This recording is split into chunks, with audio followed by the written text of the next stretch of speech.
요한계시록 16장 1절 읽어봅니다.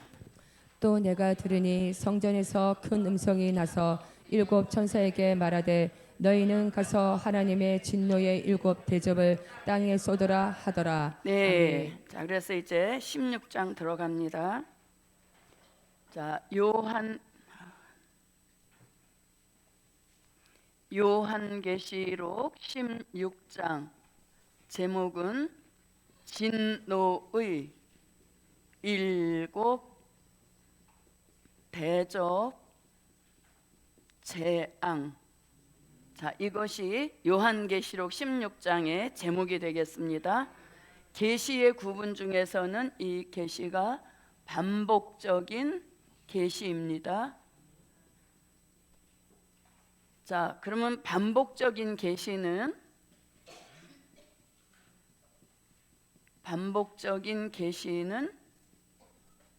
계시록 15장부터 시작이 돼서 계시록 19장까지가 반복적인 계시입니다. 자, 그러면 무엇에 대한 반복적인 계시냐?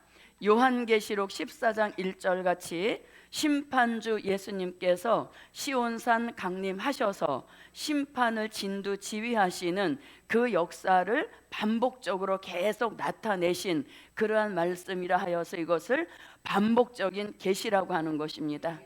자, 그래서 하나님이 창조하신 어떠한 피조물도 심판에 이르지 않기를 바라는 간절한 그런 사랑의 마음으로 반복적인 계시를 무려 5장이나 할애하셔서 심판에 피해받는 자 나오지 않기를 간절히 바라는 하나님의 사랑을 볼 수 있는 그런 역사가 제게도 여러분에게도 있어야 하겠습니다. 자, 그러면 이제 15장은 오전에 공부했습니다만 16장 같이 재앙이 쏟아져도 재앙 중에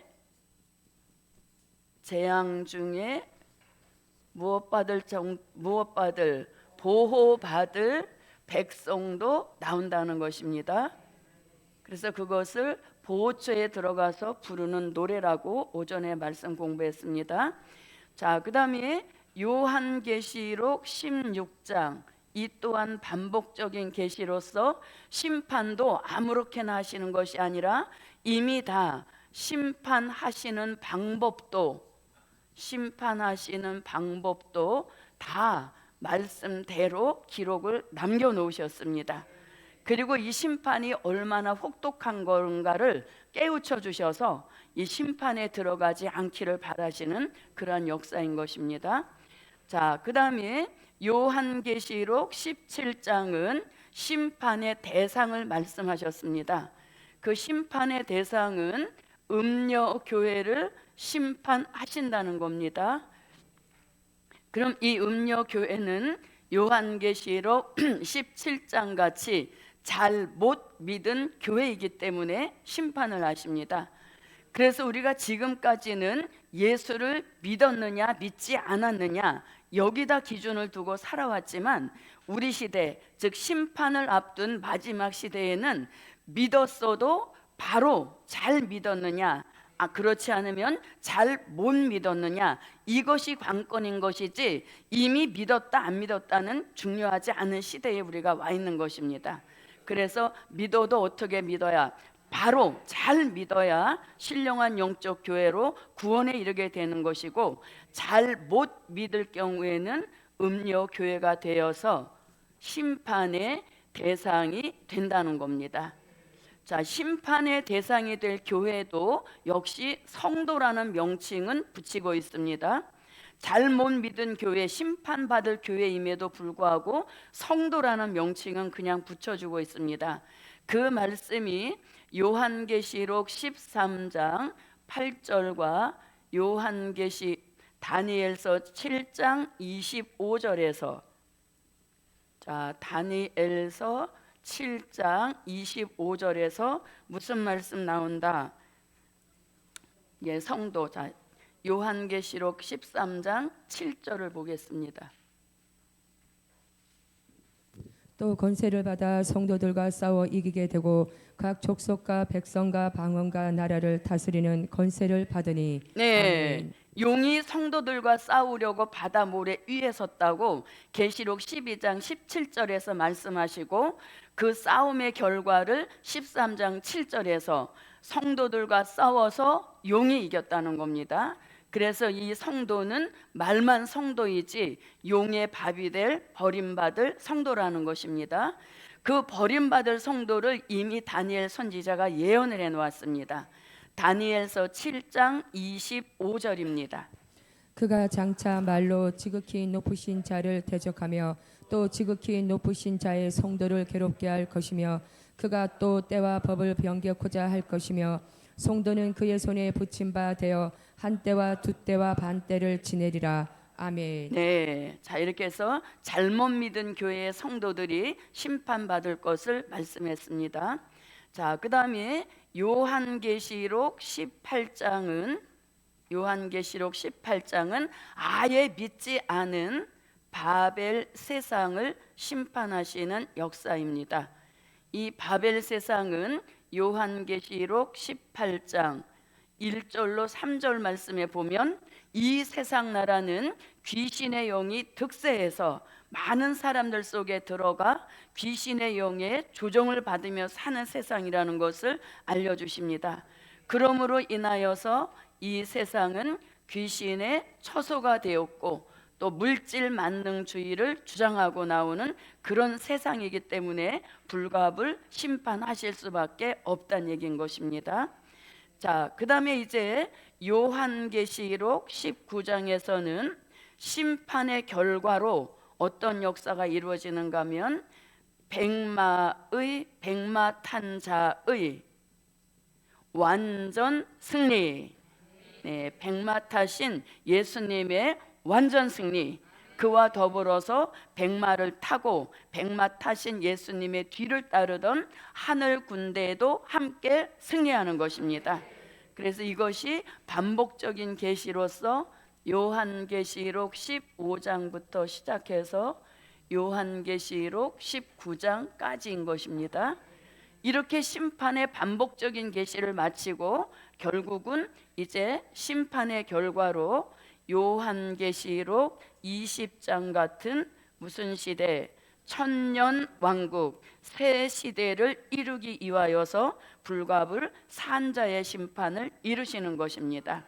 그래서 이제 우리가 오늘 16장 배우는 것은 심판하시는데 심판도 다 방법이 있다는 것입니다.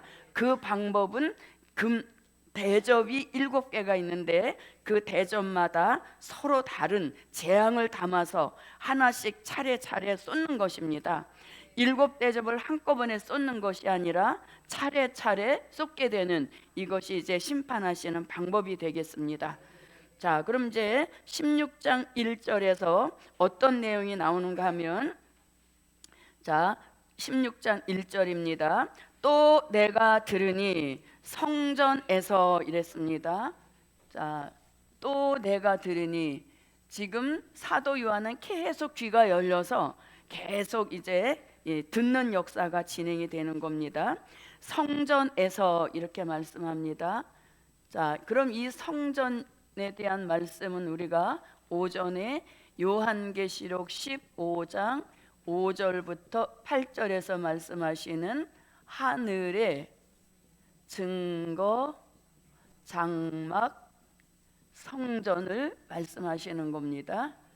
그래서 심판의 모든 그 지휘권은 하늘에 있는 증거 장막 성전에서 그 심판의 주도권을 하나님이 가지고 계신다, 이런 것을 뜻하게 되겠습니다.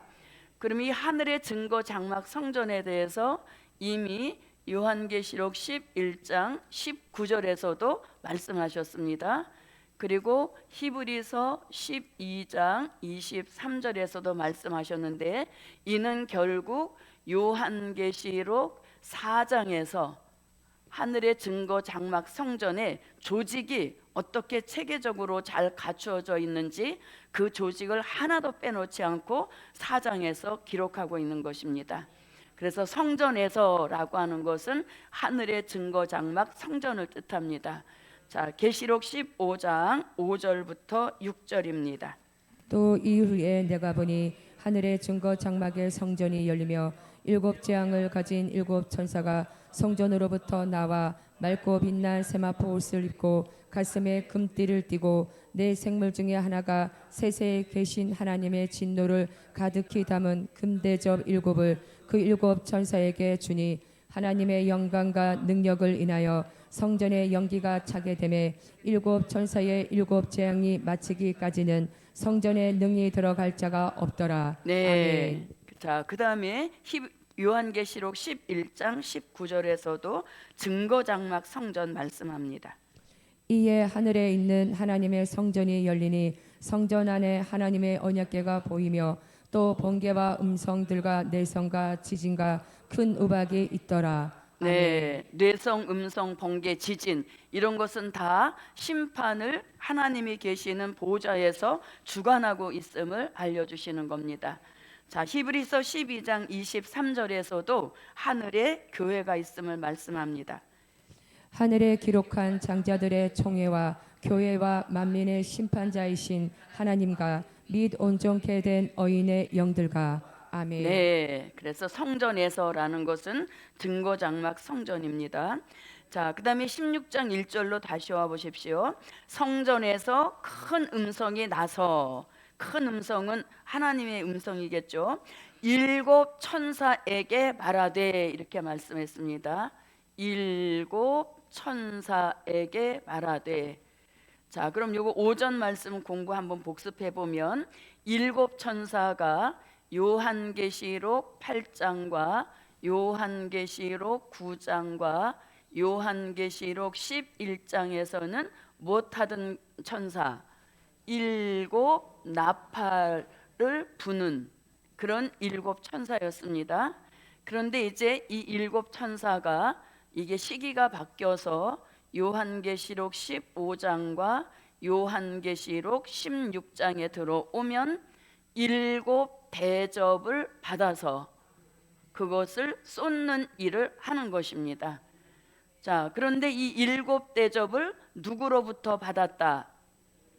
네 생물 중 하나에게서 일곱 대접을 일곱 천사가 각각 하나씩 받았는데 그 대접 안에는 하나님의 진노의 재앙이 가득히 담긴 그런 대접을 일곱 천사가 차례로 쏟게 된다는 것입니다. 자, 그 다음에 이제 또 와보십시오. 일곱 천사에게 말하되 너희는 가서, 그럼 너희는 가서 할 때 너희는 누구? 일곱 천사, 일곱 대접 가진 너희는 가서 하나님의 진노의 일곱 대접을 어디에? 땅에 쏟으라. 그러니까 이제 16장 1절에서는 무슨 명령이 떨어진 거냐면 산자의 심판을 시작하라, 이런 명령이 떨어진 것입니다. 예, 심판 천사라고 자기 마음대로 이렇게 심판 시작하는 것이 아니라 너희는 가서 하나님의 진노의 일곱 대접을 땅에 쏟으라 하시는 것은 뭘 하라고? 산자의 심판을 시작하라 하고 하나님이 큰 음성으로 일곱 천사에게 명령을 내리셨다는 겁니다. 그 명령 따라서 이제 16장 2절부터 대접 쏟는 일이 시작이 되는 것입니다. 자, 그러면 이제 16장 2절을 한번 읽어봅니다. 첫째가 가서 그 대접을 땅에 쏟음에 악하고 독한 헌대가 짐승의 표를 받은 사람들과 그 우상에게 경배하는 자들에게 나더라. 네. 아멘. 자, 그러면 이제 첫째 대접 재앙을 쏟는 것입니다. 그럼 첫째 대접은 누가 쏟는다? 되게 오래 걸려요. 너무 쉬운 질문이라서 그랬는가 본데요. 첫째 대접은 당연히 첫째 천사가 쏟게 되는 것이죠. 예, 그래서 첫째가 이렇게 하니까 우리 집 첫째인가? 그게 아니라 일곱 천사 중 첫째 천사가 와서 이제 그 대접을 땅에 쏟은 겁니다. 자, 그러면 이제 첫째 대접에 대한 말씀은 요한계시록 16장 2절입니다. 자, 대접을 쏟는 그 천사도 첫째, 둘째 이렇게 서로 다른 천사가 이제 쏟게 되었는데 쏟는 장소도 다 다릅니다. 첫째가 쏟는 데는 땅에 쏟고, 둘째 천사가 쏟는 거는 바다에 쏟고, 셋째 천사가 쏟는 것은 강과 물샘 근원에 쏟게 되고, 이렇게 쏟는 장소도 다 틀린 것입니다. 그러면 첫째 대접은 어디다 쏟는다? 땅에 쏟는다는 겁니다. 그럼 땅에 쏟는다는 것은 결국 뭐냐?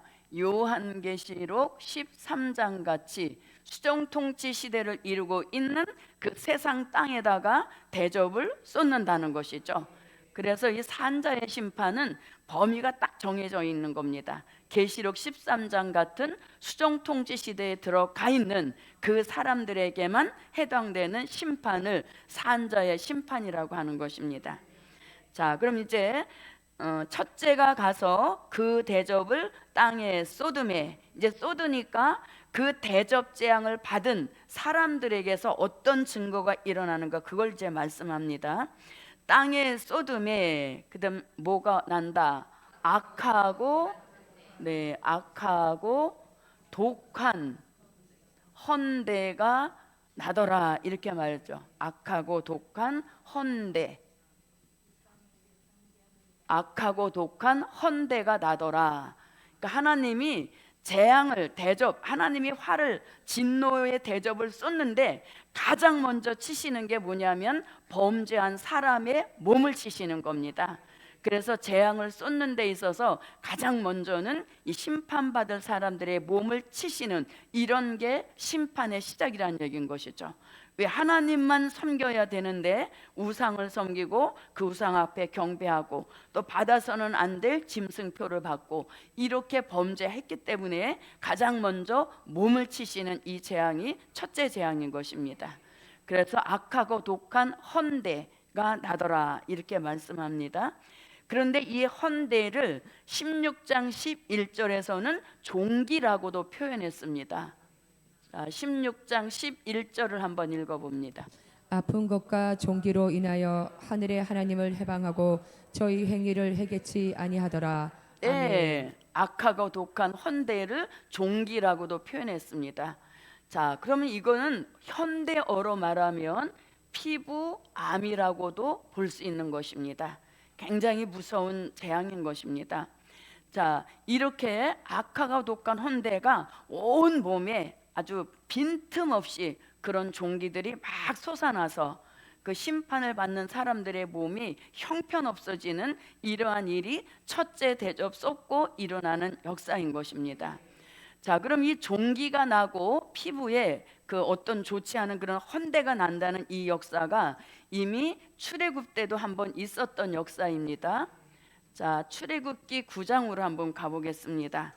자, 출애굽기 9장 8절부터 12절 말씀에 보면, 자, 출애굽하는 것이, 출애굽 시켜주는 것이 하나님이 바로를 향한 뜻입니다.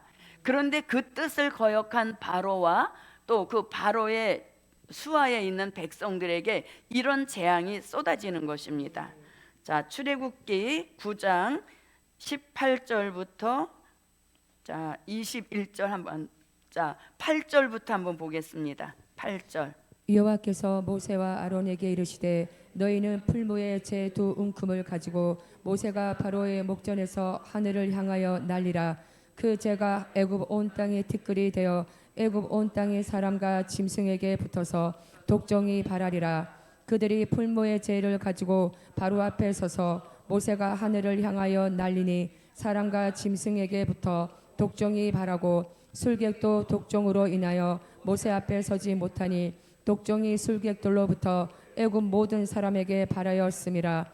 그러나 여호와께서 바로의 마음을 강팍해 하셨으므로 그들을 듣지 아니하였으니 여호와께서 모세에게 말씀하심과 같더라. 네. 아멘. 자, 10가지 재앙 중에서 여섯째 재앙이 이렇게 쏟아지는 역사인 것이죠. 그래서 첫째 대접 안에 어떤 재앙이 들어있다는 그 내용까지는 안 나왔지만 출애굽 역사에 보면 티끌을 뿌리니까 그 티끌이 사람들의 몸에 닿으면서 이렇게 큰 종기가 솟아나서 재앙을 받은 것을 알려주는 것이죠. 그래서 출애굽 역사는 동방 역사는 무슨 역사? 출애굽 역사를 생각나게 한다 이렇게 말씀하고 있죠. 자, 그래서 이렇게 악하고 독한 헌대가 이제 첫째 대접을 쏟고 일어나는 첫째 재앙이 되겠습니다. 자, 그런데 이제 누구가 이 재앙을 받을 대상인가? 그걸 이제 말씀합니다.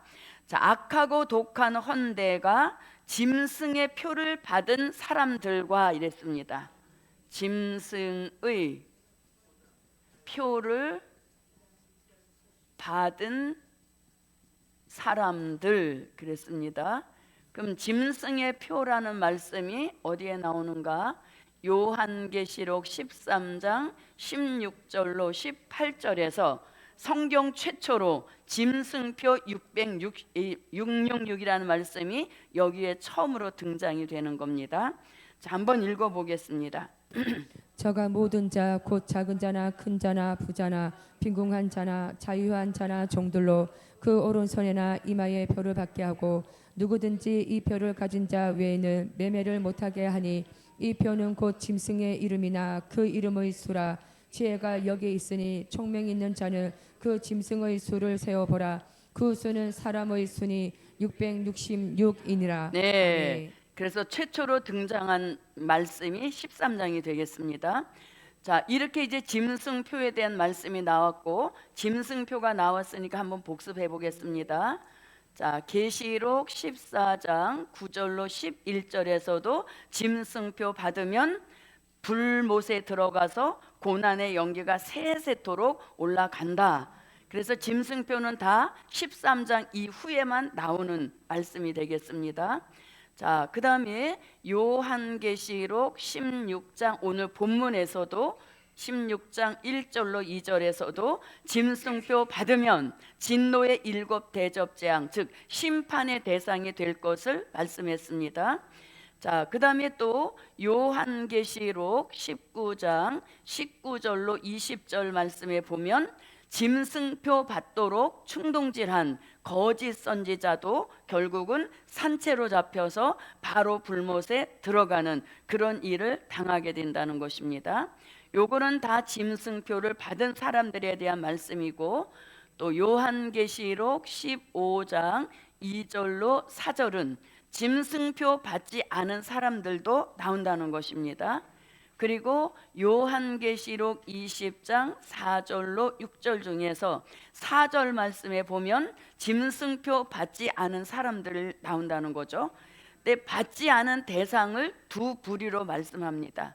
받지 않은 대상 첫 번째는 예비처에 들어가서 짐승의 표를 받지 않았다가 그 다음에 심판이 진행되면 보호처에 들어가는 흰옷 입은 무리들이 안 받을 것을 말씀했고 또 그들을 예비처로 인도했던 이런 사람들도 결국은 뭐다? 짐승표를 받지 않는다는 것입니다. 자, 그러면 짐승표를 받았다 이렇게 말씀했는데 보십시오. 자, 그 다음에 짐승에게 우상에게 무엇한다? 네, 우상에게 경배하는 자들도 무엇 받는다? 네, 대접재앙을 받게 된다는 것입니다.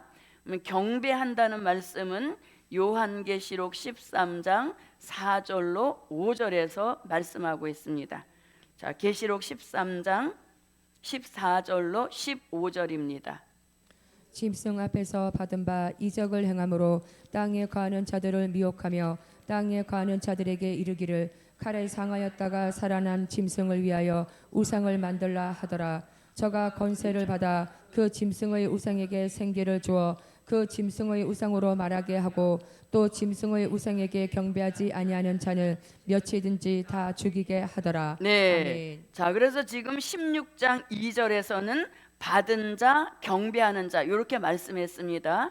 그런데 이미 계시록 15장 2절로 4절에서는 짐승표와 우상에게 경배하는 것을 뭐 했다? 이기고 그 다음에 벗어난 자들도 있다 이렇게 말씀하시죠. 그러니까 짐승표를 다 받은 것이 아니라 이러한 짐승의 표를 칠 때에 그 시대를 이기고 그다음에 그 시대를 벗어난 자들도 있다는 것을 알려주시죠. 그럼 이 사람들은 뭐를 안 받는다? 대접 재앙을 받지 않는다는 것이죠. 이 사람들이 이기고 벗어났다는 건 뭘 이겼다고? 짐승의 표, 그 다음에 우상에게 경배하는 수정통치 시대를 이기고 그 수정통치 시대를 벗어나서 1차적으로는 예비처에 들어가서 받지 않은 것이고, 그 다음에 심판이 진행되면 보호처에 들어간다는 얘기인 거죠. 그래서 이기고 벗어난 자들도 있다는 것을 대조적으로 알려주는 것이죠. 16장 2절에서는 받았다는 것이고, 그 다음에 15장 2절로 4절에서는 이기고 벗어났다, 수정통치 시대를 들어가지 않은 그런 사람들도 있다는 것을 알려주는 것이죠. 자, 15장 2절로 4절 중에서 2절만 한번 읽어봅니다. 또 내가 보니 불이 섞인 유리 바다 같은 것이 있고 짐승과 그의 우상과 그의 이름의 수를 이기고 벗어난 자들이. 거기 나오죠. 짐승과 그의 우상과 그의 이름의 수를 이기고 벗어났다. 결국은 수정통치 시대에 들어가지 않은 사람들도 있어서 이들은 진노의 대접을 받지 않게 된다는 것이죠. 그래서 16장 2절에서는 받은 자, 경배하는 자를 말씀했다면 이미 15장 2절로 4절에서는 이기고 벗어나는 자들도 있다, 이렇게 말하죠. 그러니까 저와 여러분도 이기고 벗어난 자가 되어야겠습니다. 네, 그래서 이렇게 대조적으로 15장 2절로 4절에서는 벗어났다, 이겼다, 이런 자들도 있지만 또 이기지 못하고 벗어나지 못한 자들은 고스란히 수정통치 시대에 들어가서 짐승표를 받고 또 경배하는 이런 일을 했기 때문에 심판의 대상이 되었다는 것입니다. 자, 그래서 첫째 대접을 쏟으면 피부에 어마어마한 헌대가 난다. 헌대 이렇게 말할 때 요즘 젊은 세대는 헌대를 잘 모를 겁니다. 근데 이제 저희 세대만 해도 헌대가 많던 시대였죠. 그래서 학교 가면은 그 이제 남자애들은 머리가 짧으니까 그 머리에 이렇게 동그랗게, 그래서 그걸 일명 뭐라고?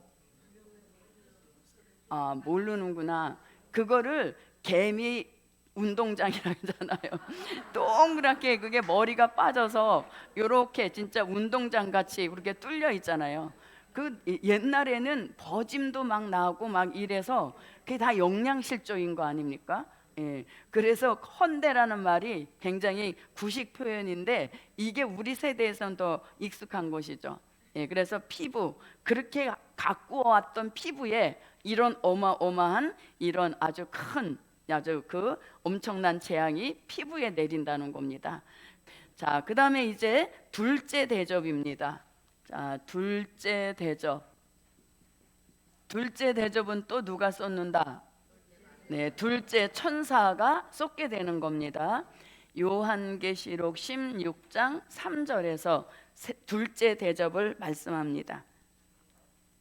둘째가 그 대접을 바다에 쏟음에 바다가 곧 죽은 자의 피같이 되니 바다 가운데 모든 생물이 죽더라. 네, 자, 뭐냐면 둘째가 그 대접을 어디에 쏟음에? 네, 바다에 쏟는다는 겁니다. 그러니까 쏟지 않는 곳이 없죠. 예, 땅에도 쏟고 바다에 쏟으면 결국은 세계 전체가 다 이 대접 재앙에 피해를 입게 된다는 것이죠. 자, 바다에 쏟으니까 바다가 곧 죽은 자의 피같이 되니 바다 가운데 모든 생물이 어떻게 되더라? 네, 바다 가운데 모든 생물, 모든 생물이 다 한다, 죽더라 이러죠. 그러니까 회 좋아하시는 분들은 이 재앙 쏟아지기 전에 부지런히 드셔야 되겠습니다. 그래서 바다 가운데 모든 생물, 살아있는 생물은 다 피가 바다를 메워버리니까 공기 공급이 안 되니까 결국은 죽게 된다는 것이죠. 자, 이 말씀은 어디에서 이미 말씀하셨는가 하면 스바냐 1장 2절부터 3절에 보면 바다의 고기 이렇게 말씀했습니다. 근데 고기뿐만 아니라 모든 해초류도 다 함께 죽는 그 재앙이 둘째 대접 재앙이 되겠습니다. 자, 스바냐 1장 2절부터 3절입니다. 여호와께서 가라사대 내가 지면에서 모든 것을 진멸하리라. 내가 사람과 짐승을 진멸하고 공중의 새와 바다의 고기와 거치게 하는 것과 악인들을 아울러 진멸할 것이라. 내가 사람을 지면에서 멸절하리라. 나 여호와의 말이니라. 네. 아멘. 자, 바다의 고기. 자, 그러면 우리가 노아 홍수 심판 때는 바다의 고기는 살판 났었죠. 물이 많아지니까 얼마나 자기 세상이었겠습니까? 근데 이번에 산자의 심판 때는 바다의 고기까지도 다 바다를 피로 만들어서 생물이 다 죽는 이러한 재앙이 내려진다는 것이죠. 자, 그럼 이제 둘째 재앙을 끝내고, 자, 그 다음에 이제 셋째 대접 재앙으로 들어가 보겠습니다. 자, 셋째 대접. 자, 셋째인가? 예, 셋째 대접 재앙을 땅에 쏟습니다. 이것은 요한계시록 16장 3절부터 4절부터 7절이 되겠습니다. 자, 4절부터 7절입니다. 셋째가 그 대접을 강과 물 근원에 쏟음에 피가 되더라. 내가 들으니 물을 차지한 천사가 가로되 전에도 계셨고 시방도 계신 거룩하신 이여 이렇게 심판하시니 의로우시도다. 저희가 성도들과 선지자들의 피를 흘렸으므로 저희로 피를 마시게 하신 것이 합당하니이다 하더라. 또 내가 들으니 제단이 말하기를 그러하다 주 하나님 곧 전능하신 이시여 심판하시는 것이 참되시고 의로우시도다 하더라. 네. 자, 이제 재앙이 점점 그 강도를 강하게 해나가는 것이죠. 자, 셋째가 그 대접을 어디에 쏟았다? 네, 강과 물 근원에, 물 근원 자체에다가 쏟으니까 물 근원 자체가 뭐가 되더라? 피가 되더라, 이렇게 말하죠. 바다도 피가 되고 강과 물샘 근원도 피가 되는 이러한 일들이 이제 대접 재앙을 쏟으면서 일어나는 겁니다. 자, 그러니까 이제 5절 보십시오. 이렇게 이제 강과 물 근원에 쏟으니까 피가 되었습니다. 5절. 내가 들으니 물을 차지한 천사가 가로되 전에도 계셨고 시방도 계신 거룩하신 이여 이렇게 심판하시니 의로우시도다. 이렇게 말씀합니다. 하나님의 심판은 뭐하다? 네, 심판은 의로우시도다. 자, 하나님의 심판은 의로우시다 했습니다. 그러면 이 말씀이 계시록 19장 2절에서도 나오고 요한계시록 19장 11절로 13절에서도 그의 심판은 참되고 의로우시도다 이렇게 말씀하고 있습니다.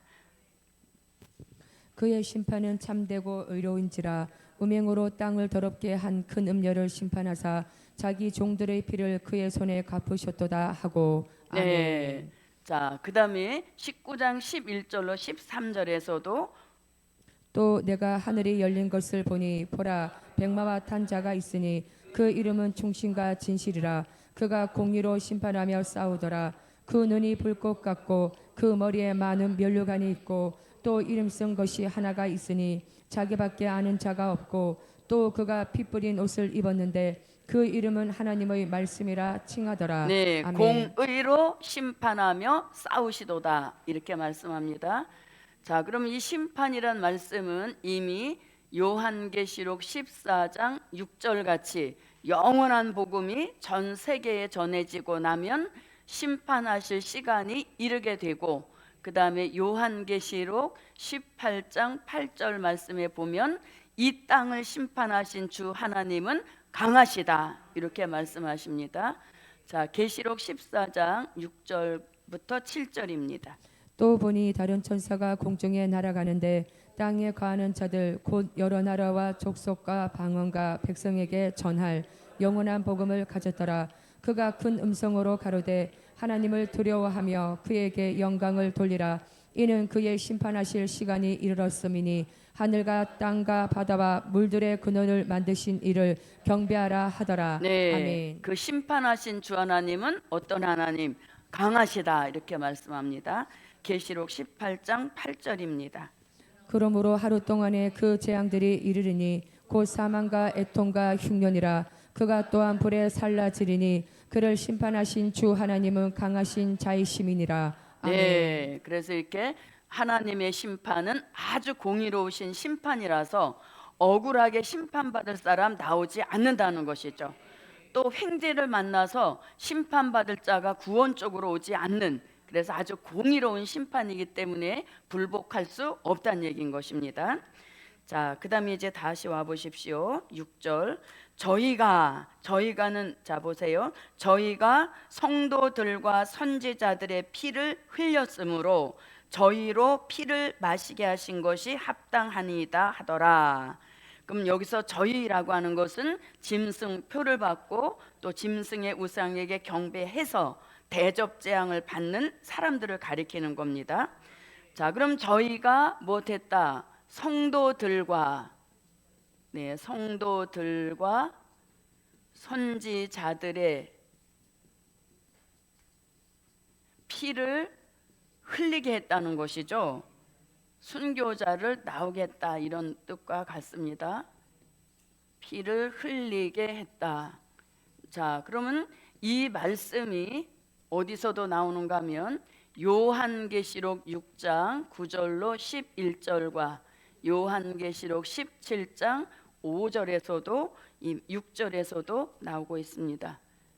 자, 그러면 먼저 요한계시록 6장 9절로 11절을 한번 보겠습니다. 다섯째 인을 떼실 때에 내가 보니 하나님의 말씀과 저희의 가진 증거를 인하여 죽임을 당한 영혼들이 제단 아래에 있어 큰 소리로 불러 가로되 거룩하고 참되신 대주제여 땅에 거하는 자들을 심판하여 우리 피를 신원하여 주지 아니하시기를 어느 때까지 하시려나이까 하니 각각 저희에게 흰 두루마기를 주시며 가라사대 아직 잠시 동안 시대 저희 동무 종들과 형제들도 자기처럼 죽임을 받아 그 수가 차기까지 하라 하시더라. 네, 그러니까는 뭘 가리키느냐? 순교자들을 뭐 하게 했다? 나오게 했다는 것이죠. 순교자들한테 피를 흘리게 했으므로 너희도 피 좀 마셔봐라. 이제 이게 셋째 대접 쏟고 일어나는 재앙인 것입니다. 자, 계시록 17장 6절을 한번 봅니다. 또 내가 보매 이 여자가 성도들의 피와 예수의 증인들의 피에 취한지라 내가 그 여자를 보고 기히 여기고 크게 기히 여기니 아멘. 네, 순교자들의 많이 나오게 한 그 역사를 또 말씀하고 있습니다. 자, 그럼 다시 와 보십시오. 6절. 저희가 성도들과 선지자들의 피를 흘렸으므로 결국 누구 나오게 했다? 순교자들을 나오게 했다는 겁니다. 그러므로 저희로 하여금 피를 마시게 하신 것이 합당하니이다. 이렇게 말씀하죠. 자, 그러면 피를 흘리게 했으므로 피를 뭐 하신다? 피를 마시게 한다는 겁니다. 얼마나 끔찍한 일입니까? 예. 자, 하긴 뭐 돈 주고 피 마시러 해외 여행 관광 가는 분들도 있죠. 누구 피 마시려고? 사슴피.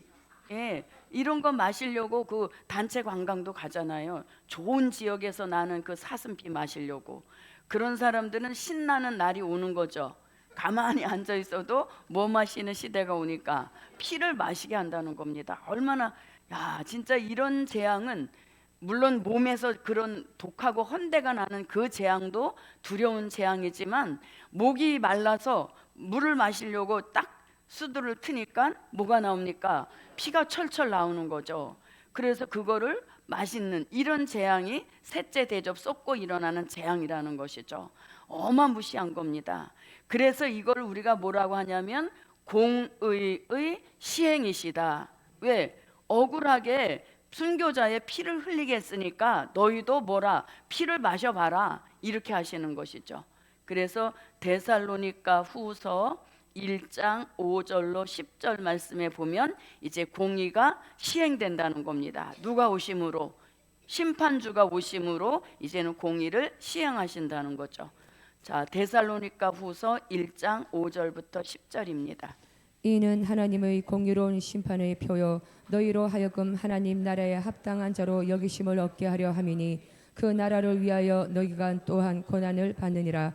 너희로 환난 받게 하는 자들에게는 환난으로 갚으시고 환난 받는 너희에게는 우리와 함께 안식으로 갚으시는 것이 하나님의 공이시니 주 예수께서 저의 능력의 천사들과 함께 하늘로부터 불꽃 중에 나타나실 때에 하나님을 모르는 자들과 우리 주 예수의 복음을 복종치 않는 자들에게 형벌을 주시리니 이런 자들이 주의 얼굴과 그의 힘의 영광을 떠나 영원한 멸망의 형벌을 받으리로다. 그날에 강림하사 그의 성도들에게서 영광을 얻으시고 모든 믿는 자에게서 기이 여김을 얻으시리라.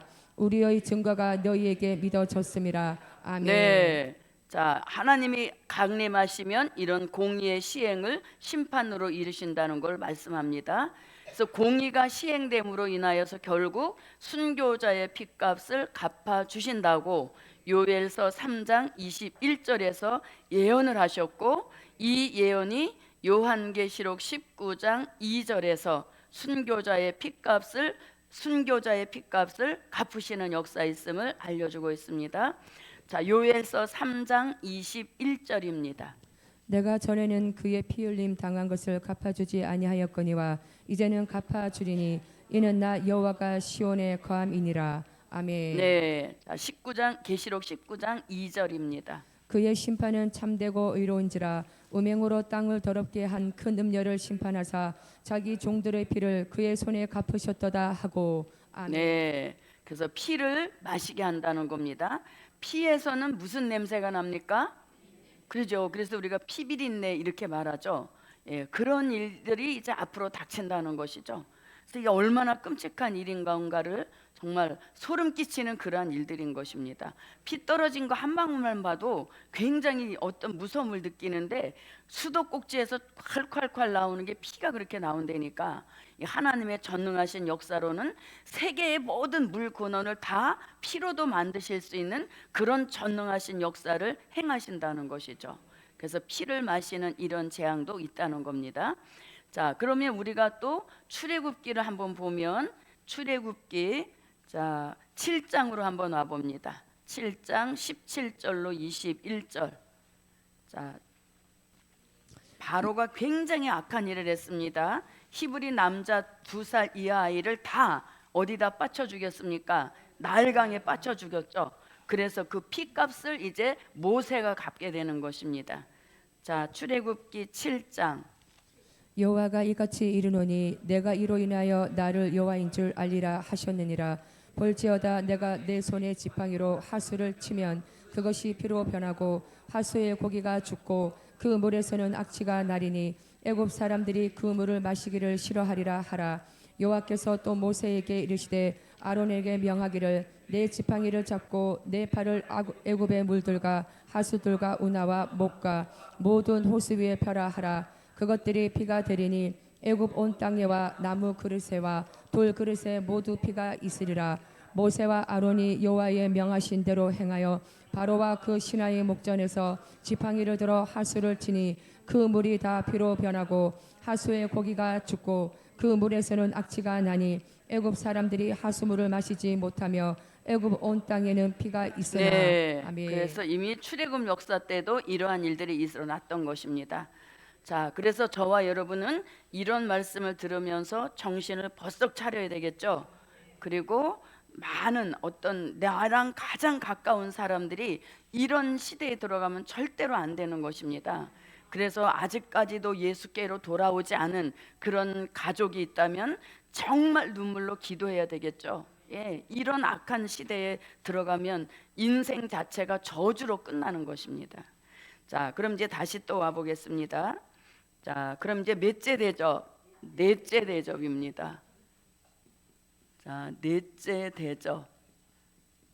자, 넷째 대접은 요한계시록 16장 8절부터 9절에서 넷째 대접입니다.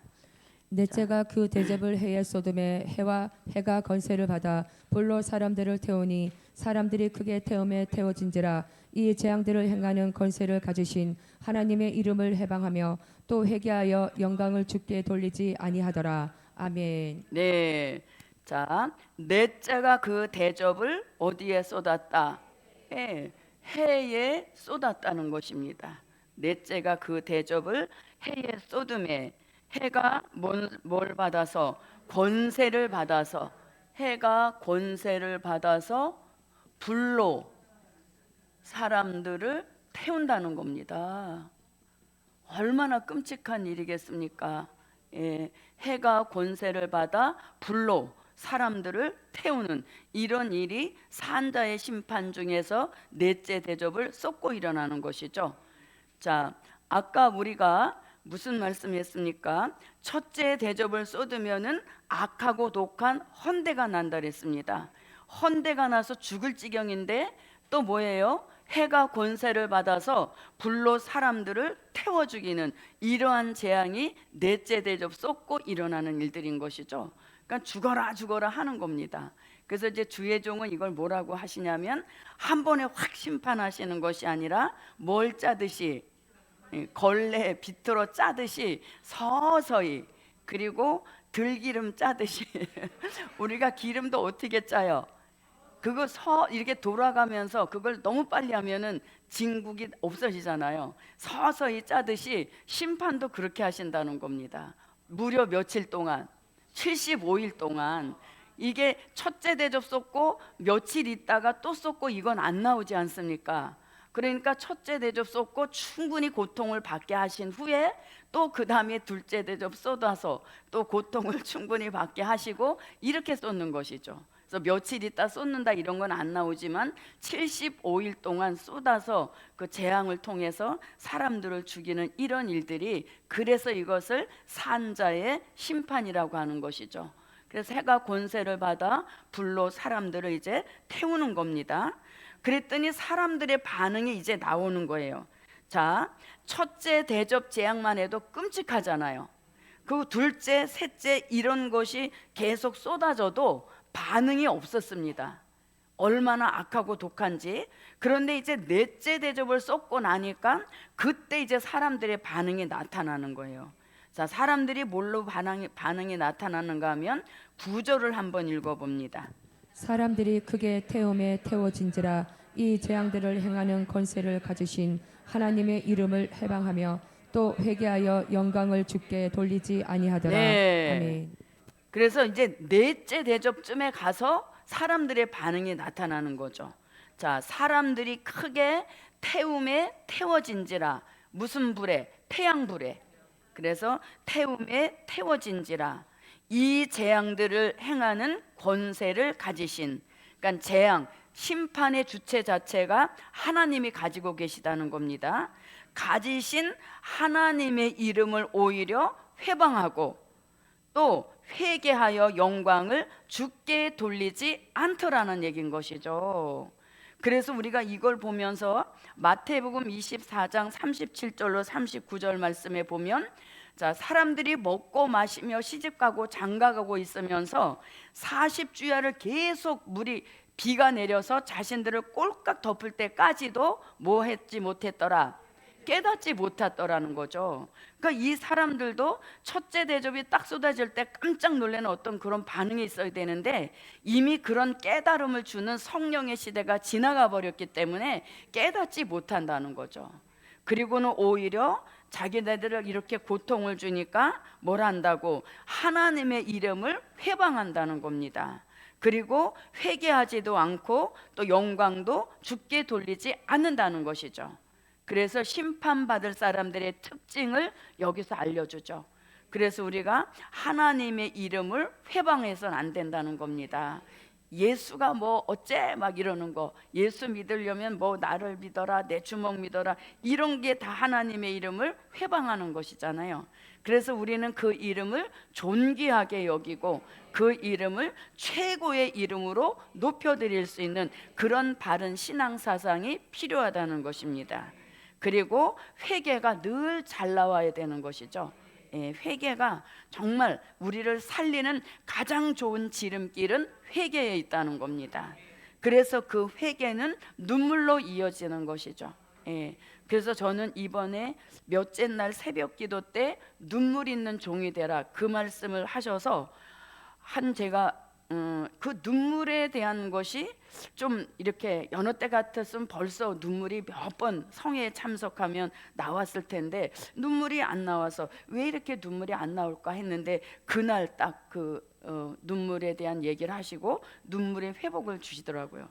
그래서 막 진짜 눈물이 회복돼서 눈물로 기도하니까 깨달음을 주시는데 무슨 깨달음을 주시는가 하면 복음을 받아서 여기까지 올 수 있었던 것은 하나님께서 눈물을 주셨기 때문에 그 눈물의 힘으로 여기까지 왔다는 것이죠. 그래서 눈물의 회개가 하나님의 중심을 뜨겁게 할 수 있는 가장 좋은 아주 뭐라 할까 그게 가장 좋은 묘약인 것입니다. 묘약. 예.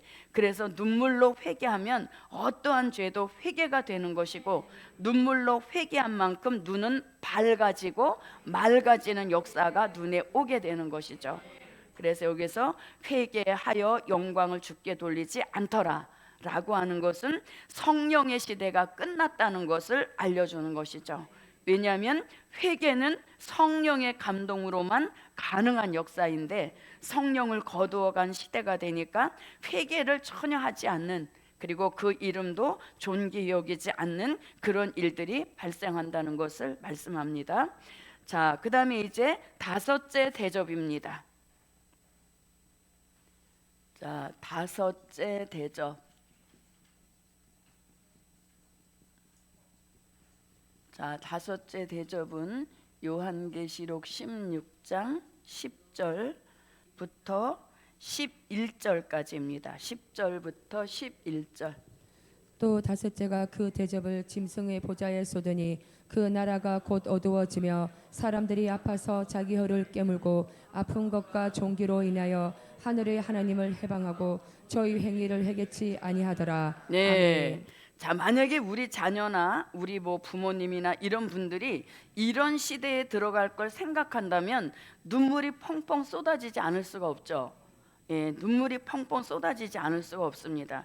근데 제가 이제 은혜 시대 때는 그 구역 예배라는 것이 있습니다. 그래서 어느 구역 모여서 이렇게 예배를 드리는데 그때 감리교에서는 그걸 속장이라고 합니다. 그 속장이 이제 그 속회에 모이는 사람들 어디 누구네 집으로 모이십시오 뭐 이런 거 연락해 주시는 분인데 그때 그분이 뭐라고 하는가 하면은 남편이 구원받지 못해서 버림받는 것은 그러려니 한다는 거예요. 그런데 아들이 구원받지 못해서 버림받는다 이걸 생각하면 잠이 뻘떡 깬다는 것이죠. 이 말을 들은 남편들은 어떻게 되겠습니까? 그래서 저는 그때 우습기도 했습니다. 야, 여자들의 마음이 진짜 이런 걸까? 남편이 구원받지 못하는 것에 대해서는 그렇게 심각한 어떤 그런 충격이 없는데 아들이 구원받지 못해서 버림받는다는 거는 뻘쩍 이게 놀란다는 것이죠. 예. 그런데 저는 이런 걸 경험했습니다. 내가 진짜 어느 사람을 구원받게 해서 정말 그 영혼 구원이라도 받게 해야 되겠다. 눈물로 얼마나 펑펑펑 기도하니까 정말로 구원에 이르는 복을 주시더란 얘기인 것이죠. 그래서 구원받는 그 역사에서 눈물의 기도를 통해서 하나님의 중심이 뜨거워지니까 그 사람의 마음을 돌이켜서 예수에게로 돌아오게 하시는 이런 역사가 일어났던 것이죠. 예. 그래서 우리는 정말 이런 시대를 앞에 놓고 우리가 하나님의 인을 맞아서 세계 사람을 살려냈다 할지라도 내 속에서 난 자식을 구원하지 못한다면 이것보다 원통한 일이 어디 있겠습니까? 그래서 우리는 작정 기도를 해서라도 이 가족 구원을 놓고 정말 눈물로 기도해서 이런 시대에 들어가는 것만큼은 면할 수 있는 그런 역사가 저와 여러분의 가정에 또 우리 가족에게 꼭 함께 하시기를 바랍니다. 자, 그러면 이제 다섯째가 그 대접을 어디에 쏟았다? 짐승의 보좌에 쏟는다는 것입니다. 그럼 이 짐승의 보좌는 요한계시록 13장 1절로 2절 말씀에 보면 용이 짐승에게 능력과 권세와 보좌를 주었더라. 그 보좌와 같은 보좌인 것입니다. 계시록 13장 1절로 2절입니다. 내가 보니 바다에서 한 짐승이 나오는데 뿔이 열이요 머리가 일곱이라. 그 뿔에는 열 면류관이 있고 그 머리들에는 참남된 이름들이 있더라. 내가 본 짐승은 표범과 비슷하고 그 발은 곰의 발 같고 그 입은 사자의 입 같은데 용이 자기의 능력과 보좌와 큰 권세를 그에게 주었더라. 아멘. 네. 그래서 용으로부터 짐승이 권세를 받고 능력을 받고 보좌에 앉았다는 겁니다. 그럼 결국 이건 뭡니까? 요한계시록 13장 수정통치 시대를 지배하고 있는 8째 왕이 앉은 그 보좌를 가리키는 것이죠. 그래서 그 보좌에 쏟았다는 것은 수정통치 시대가 이제 완전히 멸망했다, 이런 의미와 같은 것이 되는 겁니다. 우리가 어떤 싸움을 할 때 가장 캡틴을 사로잡게 되면 그 편은 지는 것이죠. 마찬가지로 짐승의 보좌에 5째 대접을 쏟음으로 인하여서 이제 계시록 13장 같은 수정통치 시대는 완전히 와해돼 버리는 그런 일을 맡게 된다는 것이죠. 자, 그럼 보세요. 짐승의 보좌에 쏟으니 그 나라가 이랬습니다. 그럼 여기서 그 나라는 무슨 나라? 네, 짐승의 나라인 것이죠. 짐승의 나라, 수정통치 시대를 이루고 있던 그 짐승의 나라를 가리키는 것입니다. 자, 그러면 이제 다시 와 보십시오. 자, 다시 와 보십시오. 자, 짐승의 보좌에 쏟음에 그 나라가 곧 어떻게 된다? 어두워지며, 예, 어두워진다는 겁니다. 아까는 어땠는데? 해가 권세를 받아서 불로 막 사람들을 태워 죽였는데 이번에 또 5째 대접을 쏟으니까 그 짐승의 나라를 이루고 있는 이 세상이 어두워진다는 것이죠. 자, 그러면 이 어두워진다는 것도 출애굽기 10장을 한번 가보겠습니다. 출애굽기 10장, 자 21절부터 23절을 한번 보겠습니다. 21절부터 23절입니다.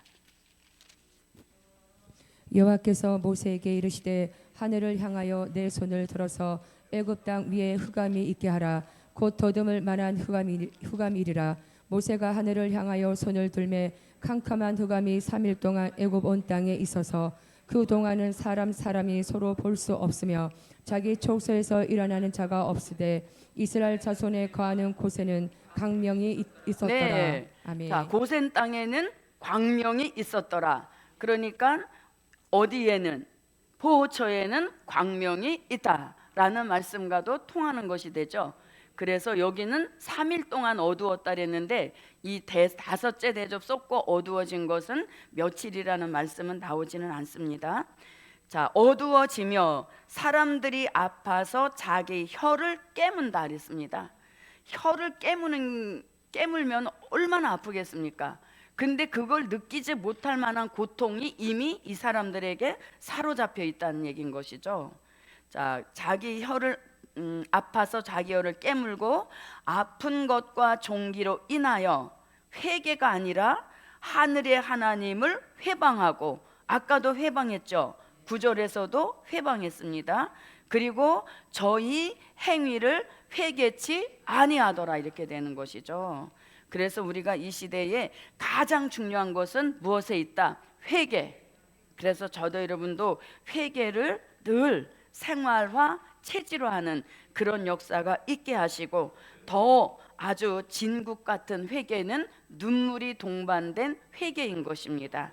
그래서 여기서 특징, 버림받을 자의 특징은 회개치 아니하더라, 이 말씀이 계속 나오고 있으므로 저도 여러분도 성령의 감동을 수시로 받으셔서 우리가 지은 죄를 쌓아올려 가지 않고 또 죄에 무뎌진 사람이 되지 않도록 회개를 생활화, 체질화할 수 있는 성령의 감동이 우리를 사로잡아 주시는 그 축복이 함께 있으시기를 바랍니다. 그래서 오늘은 여기까지 하겠습니다. 6째 대접을 쏟고 어마어마한 큰 역사가 일어나기 때문에 또 시간도 다 되었기 때문에 여기서 마치도록 하겠습니다. 기도드립니다. 고맙고 감사하신 아버지 하나님, 진노의 7 대접 재앙을 쏟는 정말로 혹독한 재앙이 쏟아진다는 미래를 깨우쳐 주신 것 감사합니다. 이 깨달음을 혼자만 알고 있지 않게 하시고 가장 가까운 가족과 친지들에게도 이런 미래를 예정하고 계시는 하나님의 비밀을 함께 알고 그 비밀을 대비책을 세울 수 있는 지혜 있는 종의 축복을 주시옵소서. 절기 끝날 저녁에 저희들은 기대하고 사모합니다. 아껴 놓으셨던 생기 아낌없이 쏟아 부어 주시어서 복음의 현장에 돌아가서 생기받은 종의 역사로 하나님 지역을 살려낼 수 있는 크신 은총을 베푸시옵소서.